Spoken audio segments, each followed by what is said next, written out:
बारिश में किस मोड पर चलाएं एसी, जो नमी भी हटाए और बिजली भी बचाए। बारिश के मौसम में उमस बढ़ जाती है, जिससे लोग एसबीई के सही मोड को लेकर कंफ्यूज रहते हैं। सामान्यतः लोग कूल मोड का उपयोग करते हैं, जो तापमान तो कम करता है लेकिन नमी को नहीं हटाता, जिससे चिपचिपाहट बनी रहती है। बारिश में एसबीई को ड्राई मोड में चलाना बेहतर होता है, जो हवा से नमी खींचकर कमरे को आरामदायक बनाता है। टेक्नोलॉजी डेस्क, नई दिल्ली। मानसून की एंट्री के बाद से ही देश के कई इलाकों में लगातार बारिश हो रही है।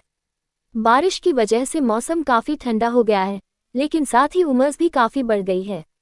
ऐसे में कई लोग कंफ्यूज हैं कि ऐप में कौन सा मोड इस्तेमाल किया जाए। क्या ऐसे मौसम में एसबीई कूल मोड पर इस्तेमाल करना सही रहेगा या किसी और मोड पर इसे इस्तेमाल करें।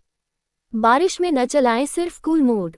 अक्सर लोग बारिश के दिनों में भी कूल मोड का ही इस्तेमाल करते रहते हैं, लेकिन कूल मोड सिर्फ गर्मियों के लिए होता है, जो कमरे के तापमान को कम करने का काम करता है। बारिश में तापमान पहले से ही कम होता है, लेकिन बारिश के दिनों में नमी की समस्या होती है। ऐसे में कूल मोड इस नमी को कम करने के लिए ठीक नहीं है। ये सिर्फ तापमान कम करता है, लेकिन एक्स्ट्रा नमी नहीं हटाता। इसका असर यह होता है कि कमरा ठंडा तो हो जाता है, लेकिन कमरे में चिपचिपाहट और घुटन बनी रहती है। बारिश में किस मोड पर चलाएं एसी। अब सवाल यह है कि बारिश में एसबीई को किस मोड पर इस्तेमाल करना चाहिए। तो आपको बता दें कि बारिश के दिनों में एसबीई को ड्राई मोड में इस्तेमाल करना बेहतर होता है, जो हवा से नमी को दूर करता है।